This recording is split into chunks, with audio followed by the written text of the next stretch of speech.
Friends to YouTube channel engineering mechanics for all. तर आपण जसं मी मागच्या व्हिडिओमध्ये तुम्हाला सांगितलं होतं की रिझल्टंट सोबत आपण स्टार्ट करणार आहोत. तर रिझल्टंट आणि त्याचे जे मेथड्स आहेत, different methods to calculate the resultant आपण आता बघूया.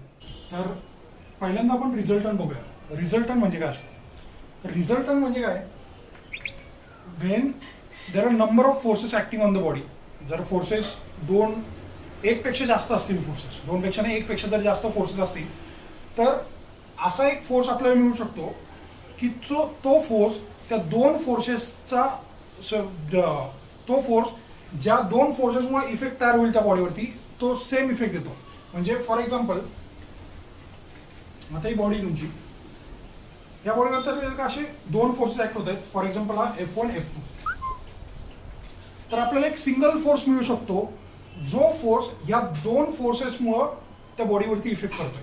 So I can say that आपल्याला फॉर एक्झाम्पल असा एक रिझल्टंट मिळेल, हा या दोन फोर्सेसचा सेम इफेक्ट देतो.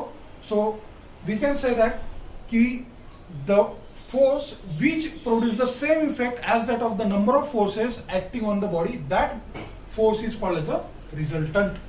ओके. तर आता अगदीच तुम्हाला रिसेंट एक्झाम्पल द्यायचं म्हटलं तर आपण तानाजी मूवी बघितलाच असेल. त्याच्यामध्ये तो एक डायलॉग आहे, एक मराठा लाख मराठा. तर एक मराठा लाख मराठा म्हणजे काय की एका मराठ्यांमध्ये लाख मराठ्यांचं ती ताकद सामावलेली. सो दॅट एक Maratha is nothing but your resultant. Okay. So that is the best example. तुम्ही ते म्हणजे लक्षात ठेवायला खूप सोपं आहे. रिझल्टंट तुम्ही डिफाईन कसा कराल की एका फोर्समध्ये नंबर ऑफ फोर्सेसचा इफेक्ट येतो, that particular force is called as a resultant. आता रिझल्टंट काढण्याच्या एक ह्या बेसिक 3 मेथड्स आहेत. त्याच्यानंतर एक चौथी पण मेथड मी इथे तुम्हाला सांगेल, that is called as a resolution and composition. Resolution and कम्पोजिशनकडे मी नंतर येतो.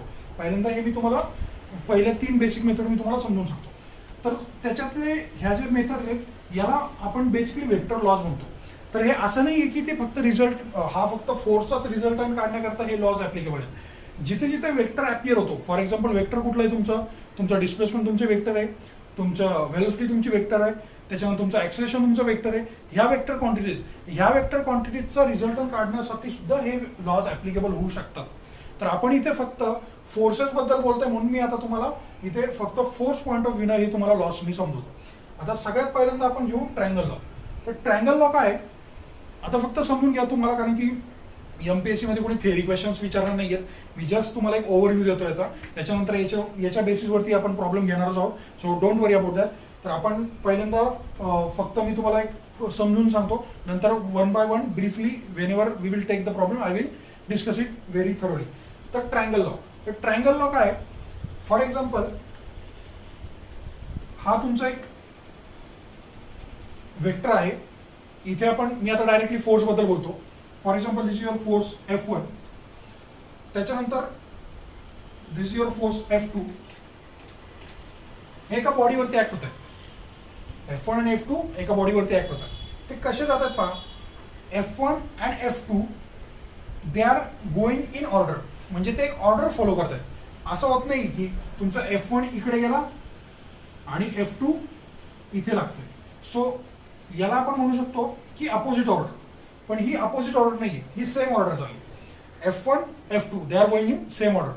आता आपण असं म्हणू शकतो F1 आणि F2 हे जे काही दोन फोर्सेस आहेत ते ट्रायंगलचे दोन साइड रिप्रेझेंट करतात.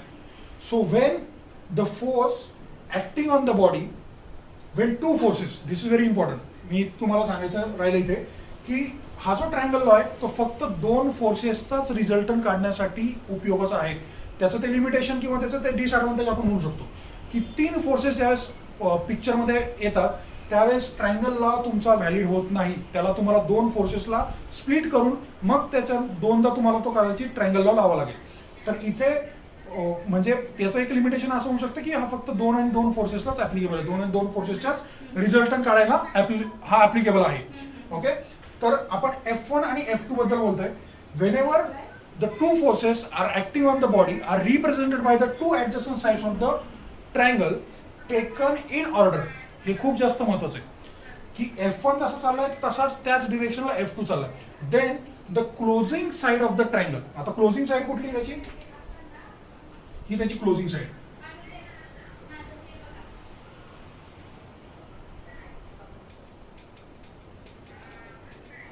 ही त्याची क्लोजिंग एड.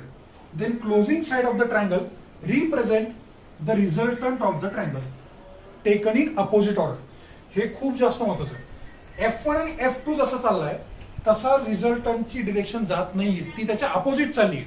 म्हणजे रिझल्टंटचा जो काही एंड पॉइंट आहे तो पहिल्या फोर्सचा स्टार्ट पॉइंट आहे, right.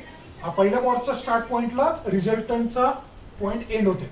So this particular law or this particular we can say the process is called as a triangle law. तर हा तुमचा F1 झाला, हा तुमचा F2 झाला.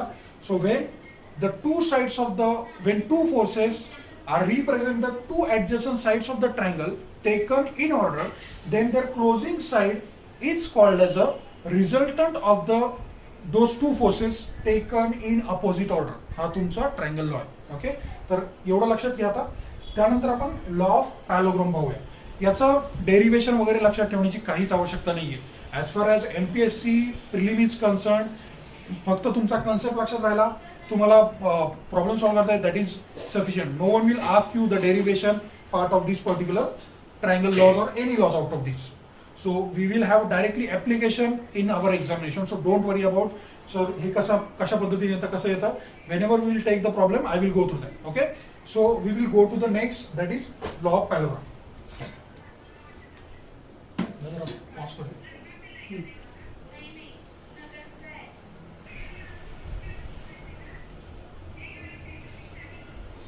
तर आता आपण पाहूयात पॅलोग्राम लॉ.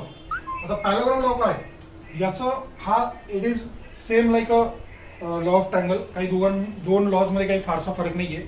फक्त आपण इतकंच म्हणू शकतो की पॅलोग्राम लॉ हा एक पॅलोग्राम फॉर्म करतो, ट्रायंगल लॉ तुमचा एक ट्रायंगल फॉर्म करतो. अजून एक डिफरन्स मी तुम्हाला जसं एक्सप्लेन करेल तसं सांगेल. एक बेसिक डिफरन्स आहे या दोन लॉजमध्ये. तर पॅलोग्राम लॉ काय, जेव्हा दोन साइड्स तुमच्या जेव्हा दोन फोर्सेस रिप्रेझेंट करतात तुमच्या दोन साइड्स पॅलोग्रामच्या. For example this is your two forces. हा तुमचा म्हणू शकता F1, हा तुमचा म्हणू शकता F2, separated by the angle theta, right, are acting on the body. अजून एक महत्वाची गोष्ट इथे मी तुम्हाला सांगण्याचं राहिलं की ट्रायंगल लॉ आणि पॅलोग्रामला हे जे काही दोन लॉज आहेत किंवा तुमचा पॉलिगॉन लॉ पण म्हणू शकता, हे फक्त कॉन्करंट फोर्स सिस्टीमलाच ऍप्लिकेबल, राईट. साधी गोष्ट आहे, कॉमन सेन्स आहे. जर का नॉन कॉन्करंट फोर्स सिस्टीम असतील तर तुमचा ट्रायंगल फॉर्मच होऊ शकत नाही. सो हे जे काही दोन लॉज आहेत किंवा पॉलिगॉन लॉ बद्दल पण आपण बोलू शकतो, हे फक्त आणि फक्त कॉन्करंट फोर्स सिस्टीमलाच ऍप्लिकेबल आहे. दॅट टू जो ट्रायंगल लॉ आहे आणि पॅलोग्राम लॉ आहे, it is applicable only for the two forces to find the resultant of the two forces. आपण इथे रिझल्टंट फाइंड आउट करण्याबद्दल बोलतोय. तर ट्रायंगल लॉ आणि पॅलोग्राम लॉ हे फक्त आणि फक्त दोन फोर्सेसचाच रिझल्टंट आपण कॅल्क्युलेट करू शकतो. ओके, तर आता पॅलोग्राम लॉ बद्दल बोलतोय आपण. When two forces are represented by the adjacent sides of the parallelogram law, that is F1 and F2, separated by the angle theta, then the resultant is represented by the diagonal or the diagonal side of the parallelogram passing from two forces. Okay, तर हा तुमचा झाला resultant. Okay, तर हा तुमचा पॅलोग्राम कसा form होईल, अशा पद्धतीने तुमचा पॅलोग्राम हा फॉर्म होऊ शकतो. हा F2 आहे, तर तो हाही तुमचा F2 आहे, हा तुमचा F1 आहे, राईट. तर आता आपल्याला पॅलोग्राम दिसतोय. So the resultant of this particular two forces is nothing but your diagonal of the parallelogram represented by the R. आणि हा जो काही अँगल आहे, the angle made by the resultant with F2, that angle is called as a alpha. इथे confuse होऊ नका. मी लगेच सांगितलं तुम्हाला की दोन अँगल थीटा आणि अल्फा. थीटा जो काय अँगल आहे तो दोन फोर्सेसच्या सेपरेशनचा अँगल आहे. एक गोष्ट लक्षात घ्या, हा तुमचा F1 आहे, हा तुमचा F2 आहे, त्याच्यामधला जो काय अँगल आहे तो थीटा आहे. आणि जो रिझल्टंटनं केलेला अँगल आहे कशासोबत, F2 सोबत, नॉट हॉरिझॉन्टल. इथे ही खूप जास्त महत्वाची गोष्ट आहे, कारण की हे जे काही दोन फोर्सेस आहेत तुम्हाला एक्झाम मध्ये अशा पद्धतीने सुद्धा विचारू शकतात. हा F1 आहे, हा F2 आहे, तर रिझल्टंटचा अँगल काढा किती आहे हॉरिझॉन्टल सोबतचा. तर हॉरिझॉन्टल सोबतचा हा अँगल अल्फा हा जो अल्फा अँगल आहे तो हॉरिझॉन्टल सोबतचा नाहीये. इथे मी डायग्राम काढताना त्याला हॉरिझॉन्टल काढलंय, बट हा जो काही अल्फा अँगल आहे तो विथ रिस्पेक्ट टू F2 आहे. दिस इज व्हेरी इम्पॉर्टंट. कारण की जर तुमचा फोर्स F1 आणि F2 अशा पद्धतीने जर असेल आणि हा जर का तुमचा रिझल्टंट झाला तर तुमचा अल्फा हा होतो, हा नाही. This is not your alpha. So remember this thing. आपण प्रॉब्लेम येणार त्यावेळेस पण मी तुम्हाला सांगेल, पण आता सुरुवातीला सांगून ठेवतोय की अल्फा हा जो काही अँगल आहे तो रिझल्टंटचा विथ रेस्पेक्ट टू F2 आहे, not horizontal line. Okay. So याचा जो काही रिझल्टंट आहे त्याचा एक खूप फेमस फॉर्म्युला आहे, आपण खूप वेळा तो वापरतो, सगळ्यांना तो माहितीच असेल. तर मी इथे लिहितो resultant by your parallelogram. So resultant is equal to under root of F1 square plus F2 square plus 2F1 F2 cos theta. Right. 2F1 F2 cos theta हा तुमच्या रिझल्टंटचा फॉर्म्युला आहे. कशाचा? पॅलोग्रामचा. ओके. तर याच्यामध्ये आता ह्या झाला त्याचं मॅग्निट्यूड. आता याची डिरेक्शन कशी काढायची? एक्झाम मध्ये असा प्रॉब्लेम दिलेला जातो तुम्हाला, find out the magnitude and direction of the resultant. Direction म्हणजे काय? हा जो काही तुमचा अँगल आहे तो तुमचा डिरेक्शन आहे. राईट. तर आता अँगल कसा कॅल्क्युलेट कराल तुम्ही? tan alpha is equal to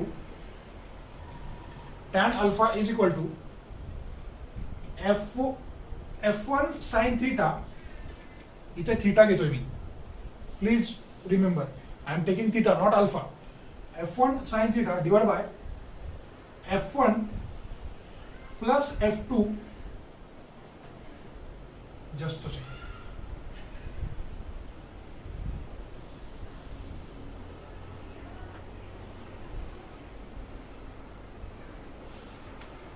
F2 plus F1 cos theta. Right? This is your tan alpha. Tan alpha is equal to F1 sin theta divided by F2 plus F1 cos theta. So your alpha is nothing but your tan inverse of F1 sin theta divided by F2 plus F1 cos theta. तर याचं derivation मी तुम्हाला थोडक्यात सांगतो.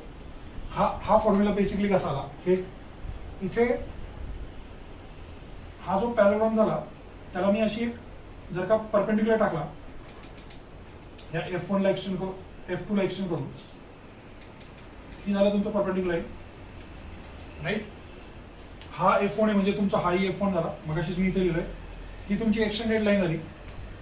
हा तुमचा vertical line झाला. For example हे तुमचं आहे O, हे आहे तुमचं A, हे आहे तुमचं B आणि हे आहे तुमचं C.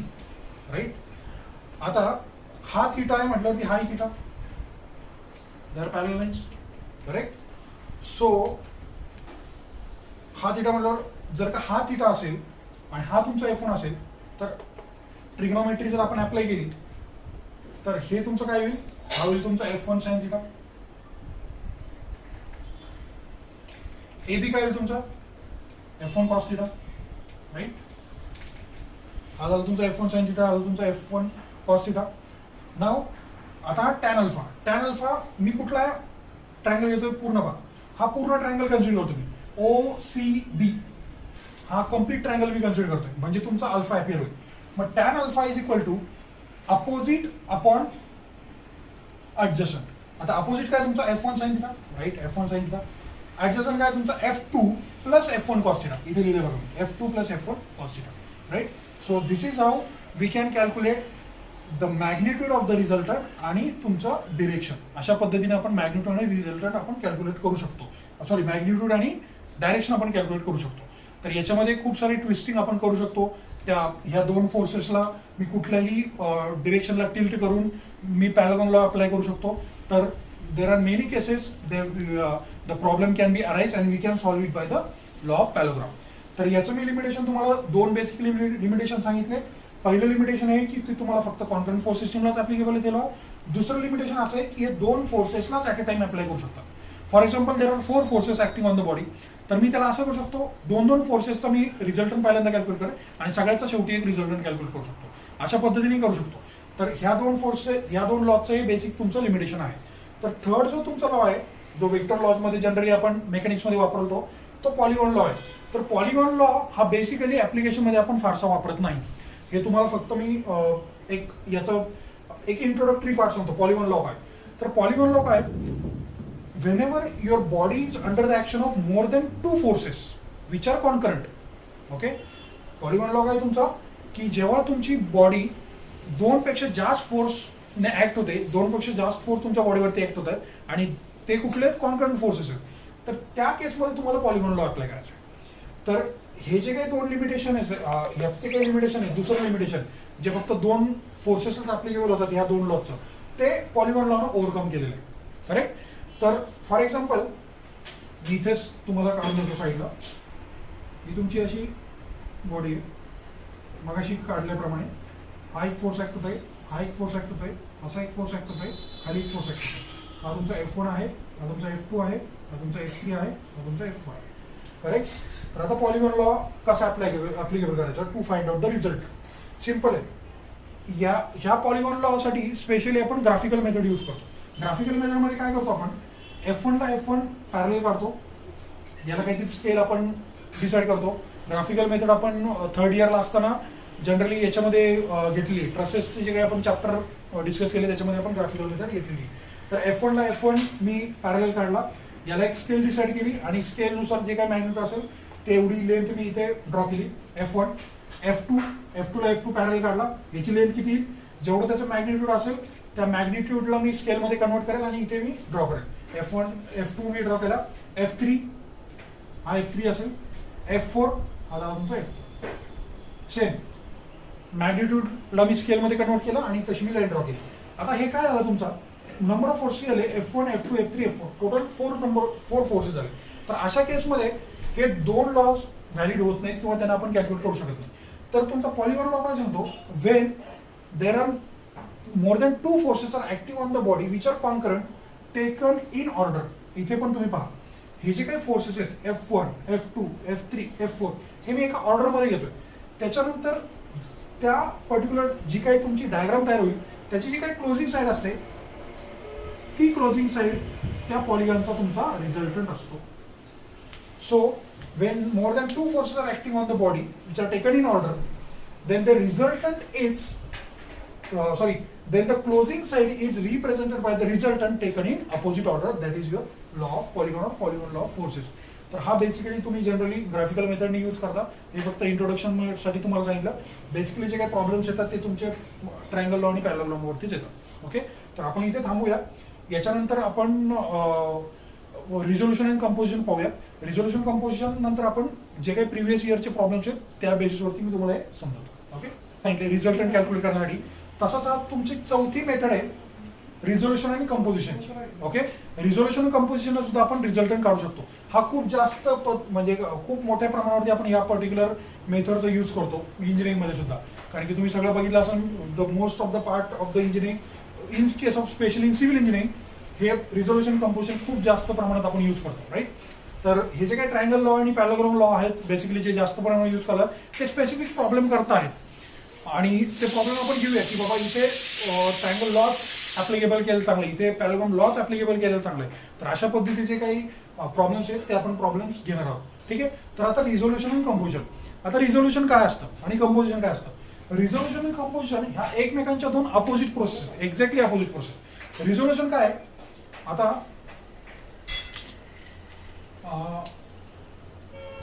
हा एक फोर्स आहे, हा तुमचा एक फोर्स आहे F. राईट. तर F जो काही फोर्स आहे तो मी नंबर ऑफ कंपोनंट्स मध्ये रिझॉल्व्ह करू शकतो. म्हणजे फॉर एक्झाम्पल हा एक कंपोनंट आहे, हा एक कंपोनंट आहे, हा एक कंपोनंट आहे. तर अशा नंबर ऑफ कंपोनंट मध्ये मी याला रिझॉल्व्ह करू शकतो. रिझॉल्व्ह करतो म्हणजे काय करतो मी, ह्या पर्टिक्युलर फोर्सचं अनेक n नंबर ऑफ फोर्सेस मध्ये मी त्याला स्प्लिट करतोय without changing it effects on the body. हे खूप जास्त महत्वाचं आहे. म्हणजे एखाद्या फोर्सचं आपण रिझोल्युशन करतो म्हणजे हा फोर्स आपण असं म्हणू शकतो हा या पर्टिक्युलर फोर्सेसचा रिझल्टंट आहे असं आपल्याला म्हणता येईल. तर हा जो काही फोर्स आहे तुमचा F तो n नंबर ऑफ कंपोनंट्स मध्ये आपल्याला रिझॉल्व्ह करता येतो. पण जर आपला सिलेबस आपण पाहिला इंजिनिअरिंग मेकॅनिक्सचा बेसिकली जो तुमचा फर्स्ट इयरवरती डिपेंड आहे, आपल्या MPSCचा सिलेबस जो इंजिनिअरिंगच्या फर्स्ट इयरच्या मेकॅनिक्सच्या सिलेबसवरती डिपेंड आहे, तर त्याच्यामध्ये फक्त दोनच याच्या डिरेक्शन मध्ये आपण रिझल्टंट घेतो. तर ते दोन डिरेक्शन कुठले, एक आहे तुमचं हॉरिझॉन्टल डिरेक्शन आणि दुसरा आहे तुमचा व्हर्टिकल डिरेक्शन आणि हा आहे तुमचा F. सो याला तुम्ही म्हणू शकता Fx force along x direction, force along Y direction Fy. F ला तुम्ही कसा स्प्लिट कराल Fx आणि Fy मध्ये, which are mutually perpendicular to each other, right. आता इथं जर तुम्ही पाहाल Fx आणि Fy they are perpendicular to each other आहे. याला जर का मी एक्सटेंड केला असा, Fx ला इथे मी पॅरल लाईन ड्रॉ करतो आणि Fy ला इथं पॅरल लाईन ड्रॉ करतो, राईट. आता तुम्ही बघत असाल की ही जी काय डायग्राम आहे ती एक रेक्टँगल तयार झाली, म्हणून आपण याला असं म्हणतो की रेक्टँग्युलर सिस्टीम और रेक्टँग्युलर कोऑर्डिनेट सिस्टीम. ओके, तर ही जी काही तुमचे कंपोनंट्स आहेत तर याला आपण रेक्टँग्युलर कंपोनंट्स असं म्हणतो, राईट. का? कारण की तुमचा Fx आणि Fy अल्टिमेटली तुमचा एक रेक्टँग्युलर फॉर्म करतो. ओके, तर आता याचं रिझोल्युशन कसं हे सिंपल आहे. हा जर का फोर्स तुमचा थीटा अँगल बनवत असेल with respect to Fx, so Fx becomes your F cos theta आणि Fy becomes your F sin theta. आता ह्याच्या डेप्थ मध्ये मी जात नाही, because you have already gone, you have done your engineering, आणि ह्या गोष्टी फार डेप्थ मध्ये सांगण्याची ही सध्याची वेळ नाहीये. ज्या खूप बेसिक गोष्टी Fx is equal to F cos theta, Fy is equal to F sin theta, right. तर हे फक्त इथे सांगणे गरजेचं होते की आपल्याला याला रेक्टँगल कोऑर्डिनेट सिस्टम का म्हणतात, कारण की तो अल्टिमेटली एक रेक्टँगल फॉर्म करतो, that is called as a rectangle coordinate system. आता मी तुम्हाला रिझोल्युशन बद्दल सांगितलं. रिझोल्युशन म्हणजे काय? एका फोर्सला नंबर ऑफ कंपोनंट्स मध्ये स्प्लिट करणे, की जे कंपोनंट सेम इफेक्ट देतात त्या बॉडीवरती. असं होत नाही की मी त्याला 10 कंपोनंट मध्ये रिझोल्व केलं, त्या 10 कंपोनंट मी त्याला स्प्लिट केलं, ज्याला आपण रिझोल्युशन म्हणतो, आणि मग त्या 10 कंपोनंटचा इफेक्ट वेगळा आणि त्या Fचा इफेक्ट वेगळा, असं कधीच होत नाही. ह्या दोन फोर्सेसमुळे जो काही इफेक्ट होणार आहे आणि ह्या ज्या काही F4मुळे इफेक्ट होणार त्या पर्टिक्युलर बॉडीवरती, तो सेमच असतो, राईट. तर resolution is splitting the single force into the number of components, right. आणि आपल्या सिलेबससाठी आपण फक्त 2 कंपोनंट घेतो, that is a mutually perpendicular direction along Fx आणि अलॉंग Fy. नेक्स्ट आपण पाहतोय कंपोजिशन. आता कंपोजिशन म्हणजे काय? कंपोजिशन मी जसं तुम्हाला सुरुवातीला सांगितलं, it is exactly opposite process of your resolution. Composition मध्ये काय असतं की हा जो काही हे जे काही Fx आणि Fy ते आपण कंबाईन करतो, राईट. म्हणजे आपण असं म्हणतो it is a combination of the forces which gives the same effect as that of the number of forces. जे Fx आणि Fyचं मला जर का कंपोजिशन करायचं असेल तर ते कंपोजिशन माझं F असेल. सो रिझल्टंट म्हणजेच तुमचं रिझल्टंट काढण्याची प्रोसेस म्हणजेच मी म्हणू शकतो कंपोजिशन. फॉर एक्झाम्पल ही तुमची बॉडी आहे, राईट. तर याचे पहिल्यांदा हे जे काही फोर्स आहे तर हे अशा पद्धतीनं, फॉर एक्झाम्पल हा तुमचा F1 आहे, F2 आहे, F3 आहे, F4 आहे, करेक्ट. तर याला मला पहिल्यांदा रिझोल्व करावं लागेल. रिझोल्व केल्यानंतर त्याला कंपोज करावं लागेल. कंपोज कशा पद्धतीने करणार? Forces along the X direction एका साईडला घेणार, forces along the Y direction मी एका साईडला घेणार आणि मी याचं कंपोजिशन करणार. आता कंपोजिशन करताना एक फॉर्म्युला आपण यूज करू शकतो. ते फॉर्म्युला त्याला काही असं एकदम रॉकेट सायन्स नाही ती गोष्ट. आणि हा तुमचा Fx हा तुमचा Fy, तर याचा रिझल्ट मी जर काढायचा झालेल पायथागोरसनं, तर F is equal to under root of Fx square plus Fy square, right. याचा जर का रिझल्टंट काढायचं झाला तर माझ्याकडे काय formula Fx square plus Fy square. हे कुठून आलं? हे तुमच्या पायथागोरसनं, करेक्ट. सो इथे Fx आणि Fy, पण जर का अशा पद्धतीचे नंबर ऑफ फोर्सेस जर का बॉडीवरती ऍक्ट होत असतील, F1, F2, F3, F4, तर माझी पहिली स्टेप कुठली आहे? याच्यासोबत तुम्हाला अँगल दिलेला असेल, मी याला रिझॉल्व करून घेणार म्युच्युअली परपेंडिक्युलर डिरेक्शनला, राईट. याला रिझॉल्व केल्यानंतर एक्स डिरेक्शनचे फोर्सेस एका साईडला घेणार, वाय डिरेक्शनचे फोर्सेस एका साईडला घेणार, जे मी त्याला समेशन Fx म्हणू शकतो, समेशन Fy म्हणू शकतो, आणि मी याचा रिझल्टंट कॅल्क्युलेट करू शकतो. आता इथे अजून एक गोष्ट आहे, तुमचा जो काही आता मी इथे थीटा घेतलाय, राईट. हा थीटा म्हणतोय, हा थीटा अँगल काय असेल तुमचा?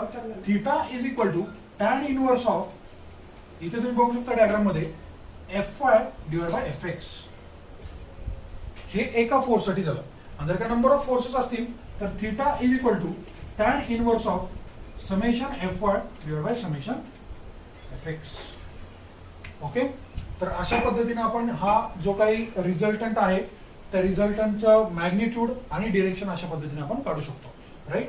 So don't get confuse with this theta and the theta we have discuss in triangle law and parallelogram law, correct. तर इथे अजून एक तुम्हाला एक गोष्ट सांगतो की कुठलाही फोर्स जर का परफेक्टली व्हर्टिकल असेल आणि परफेक्टली हॉरिझॉन्टल असेल तर त्याचं सुद्धा रिझोल्युशन होतं. त्याचं रिझोल्युशन होत नाही असं नाही. आपण जनरली म्हणतो की बाबा व्हर्टिकल फोर्स आणि हॉरिझॉन्टल फोर्सचं रिझोल्युशन होत नाही. त्याचं रिझोल्युशन कसं होतं ते दाखवतो मी तुम्हाला.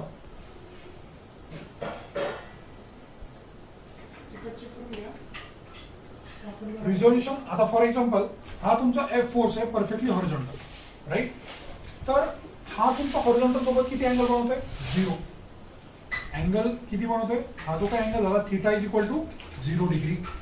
तर हा काय असेल तुमचा F is your F cos theta horizontal, F X याला म्हणू शकतो. आणि एफ वाय काय असतो तुमचा? F Y is equal to F sine theta, इथे लिहिण्याप्रमाणे. आता थिटा काय तुमचा 0, साइन 0 किती असतो? 0. So this becomes F sine 0. So ultimately it is going to be 0. F cos theta, cos 0 किती असतो? 1. So fx become your f. So आपण असं जनरली म्हणतो की बाबा जर हॉरिझॉन्टल फोर्स असेल तर त्याला रिझॉल्व करण्याची गरज नाही, तो आपण डायरेक्टली एफ घेऊ शकतो. तो कसा घेऊ शकतो? तो असा. असं नाही त्याचं रिझोल्युशन होत नाही, त्याचं रिझोल्युशन होऊ शकतं, बट ते त्याचा जो काही इफेक्ट आहे व्हर्टिकल डिरेक्शनला तो 0 असतो, एवढंच आपण म्हणू शकतो. सो जो काही फोर्स ऍक्ट होतो तो आपला हॉरिझॉन्टल डिरेक्शन ऍक्ट होतो आणि त्याला आपण डिरेक्टली आपण ॲज अ एफ घेतो. सिमिलरली तुमचं व्हर्टिकल डिरेक्शन सोबत होतं. व्हर्टिकल डिरेक्शन जर तुमचा फोर्स परफेक्टली व्हर्टिकल असेल तर हा तुमचा होतो एफ साइन थिटा आणि इथे थिटा असतो तुमचा 90 आणि हॉरिझॉन्टलचा फोर्स काय असतो तुमचा एफ कॉस थिटा आणि तो थिटा असतो तुमचा 90. So sine 90 is 1. इथं मी त्याला घेऊ शकतो F Y is equal to F sine theta आणि हा झाला तुमचा F X is equal to F cos theta आणि हा झाला तुमचा 90 degree. Sin 90 is 1, so it becomes your 1, and cos 90 is 0, so it becomes your 0. So whenever the forces are perfectly horizontal and perfectly vertical, we can directly take as a f prime. Okay? So I think तुम्हाला या basic गोष्टी समजल्या असतील. तुमच्यापैकी बऱ्याच लोकांना ह्या गोष्टी माहिती असतील, पण एक ब्रशअप म्हणून मी घेतोय. जनरली याची जास्त मदत इलेक्ट्रिकल इंजिनिअरिंगच्या मुलांना होऊ शकते, कारण की सिव्हिल इंजिनिअरिंगचं बेसिक्सच याच्यापासून चालू होतं. So most of the time मला नाही वाटत सिव्हिल इंजिनिअरिंगच्या मुलांना याच्यामध्ये काही फारशी अडचण असेल. या सगळ्या गोष्टी माहितीच आहेत. मी यासाठी याकरता या गोष्टी मी परत घेतल्या की जे काही इलेक्ट्रिकल इंजिनिअरिंगचे स्टुडंट्स आहेत त्यांना याच्यातून थोडीशी हेल्प व्हावी.